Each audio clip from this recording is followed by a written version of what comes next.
I think there's nothing more important than the human race to rethink the way that we're using the planet.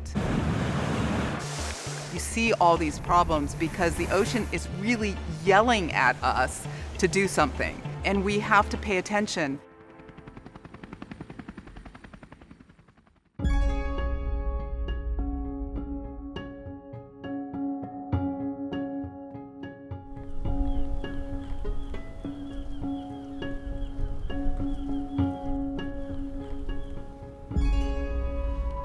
Altasea's mission is to facilitate scientific research, to facilitate job generation at the Port of Los Angeles, and underlining the whole mission is to inspire the next generation to look to the blue economy for well-paying jobs.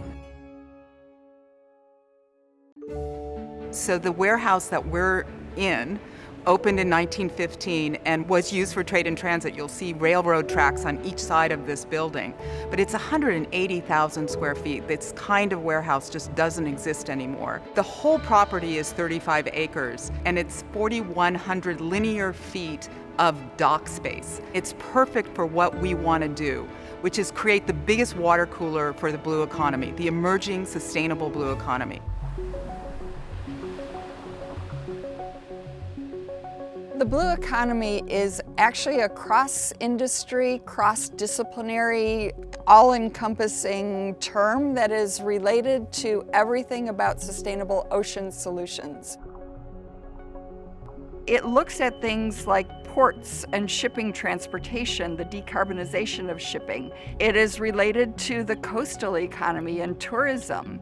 It is also related to water and energy, marine energy, wave energy, but it all coalesces around thinking about the ocean and thinking about ocean solutions and the role the ocean economy plays in these industry sectors. Altasea as an umbrella organization is really critical to what we do at Braid Theory because we are the entrepreneur ecosystem piece connecting the research to the commercialization to the industry.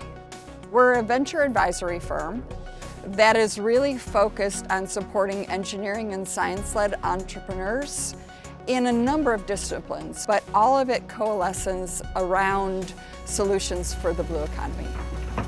We're super involved with a number of universities and startups, one led by USC on a kelp initiative to take the research that's going around kelp to find commercial applications in food and pharmaceuticals. Kelp is huge. In fact, we're building USC's seaweed lab here. So we will breed kelp that will be tastier, grow faster, have more protein, more lipids, etc. So kelp gin is on the way. Yeah.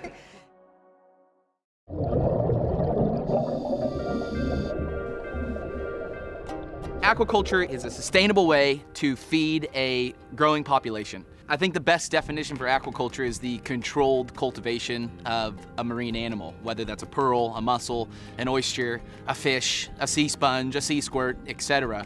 We're taking an animal and we're farming it just in the ocean, which has a lot of benefits. We don't use any fresh water, so we conserve fresh water. We don't really use any external energy, so we conserve energy. You know, mussels in particular sequester carbon from the ocean. They capture harmful elements and filter them out.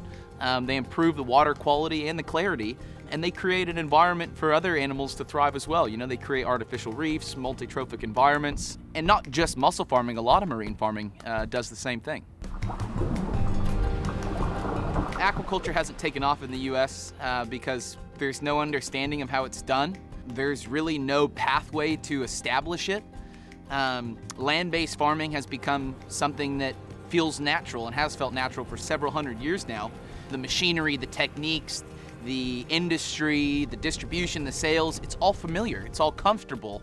Best way to explain aquaculture in the US, it is a lemonade stand in a neighborhood. So one of the biggest challenges in the blue economy is all related to funding. A lot of the solutions that they're coming up with are not easily definable in a capitalistic business model. So that scalability and finding the funding to transition from out of the lab and into the market continues to be a challenge. We're still doing a lot of educating to the investor community. Most investors understand that we have to look to a low to no carbon industry. We have to do that. And the best solutions for that are in the ocean. I actually think that the message about the emerging blue economy is getting very strong and more competitive. There is more interest and understanding and care for and thought about the ocean than I've ever seen in my entire life. It is now becoming important to people who don't live right on the water. People are trying to understand who don't sail or surf or kayak. That can only help this whole explosion in interest globally.